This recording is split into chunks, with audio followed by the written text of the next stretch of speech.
Well, more than 50 Starlink satellite internet terminals and power generators have been brought to Maui to help restore communications after the fires.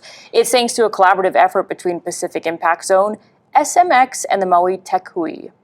The person who got this project underway was Bernice Kissinger, the Vice President of Pacific Impact Zone. She now joins us live.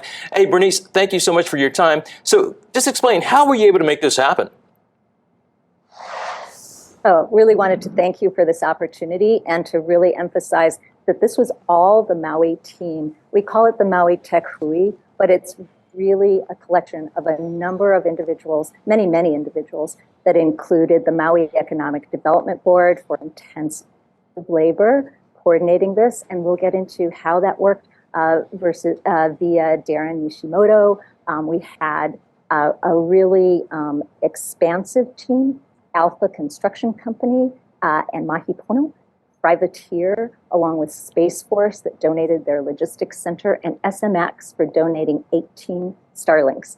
I just wanted to emphasize that while we played a part in it, Pacific Impact Zone, this was a Maui-led, Maui-resourced effort, which is really important, I think, for as we're looking forward to how to coordinate effective disaster responses.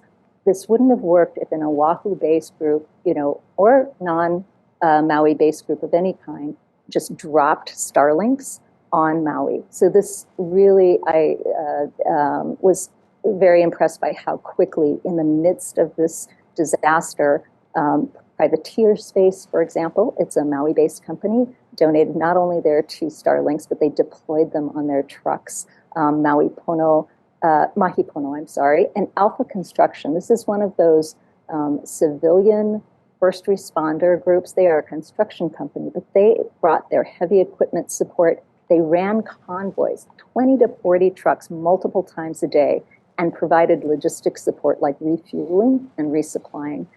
So Maui Economic Development Board and PIC, our Pacific Impact Zone coordinated elements, but really wanted to emphasize those other folks along with Space Force and the Hawaii Community Foundation. And can we back it up just a little bit? Can you explain for folks that don't know, what do Starlinks do and how many people can they help? Yeah, so Starlinks are a really effective method of securing secure communications, meaning no one can break in, no one can divert these communications. They're called encrypted end-to-end, but these are satellite-based communications terminals. So you're not subject to whether you can get 5G, the different towers up, which are also important, but Starlink goes straight to satellite-based communications for immediate links. And you have communities, essentially, if you had about, say, 100 Starlinks, you could really cover all of Maui. So our goal was to get as many as we could, as closest as we could to Lahaina, and again. So were these the issue is? Go ahead. Were these mostly available to the government officials or to the public as well? Who had access to these terminals? To the public, yeah. So the idea was, to make sure that the public at large immediately gets access to these terminals. Part of this was to facilitate Maui EMA, Maui Fire. We were working very closely with Maui Fire as part of that Maui team to ensure that they could get information from people who were on the ground, as well as the check-in points, people to let their family members know that they were okay. And where are these located for residents who need that internet connectivity to get in touch with their family members? Where can they go? So right now what we're doing is the different Starlink terminals are being disseminated on trucks. So they're mobile. So they actually go out into the community, and the Maui team is coordinating on site as to where they go and when they go to different areas based on what they are getting in real-time information from communities who are without communication. So essentially you've got Maui Fire, Maui EMA, listening to the community, reaching out to the community to find out where it's needed.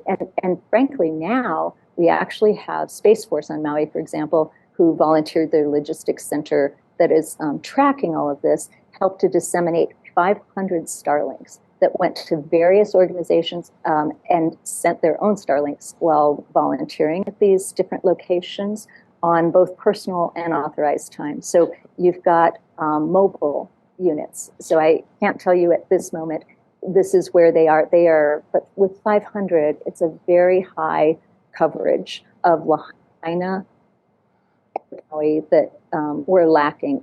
And again, coordination is Maui driven. So Bernice, to start, we need to start to wrap it up. But so where are we right now as far as restoring communications in the West Maui area?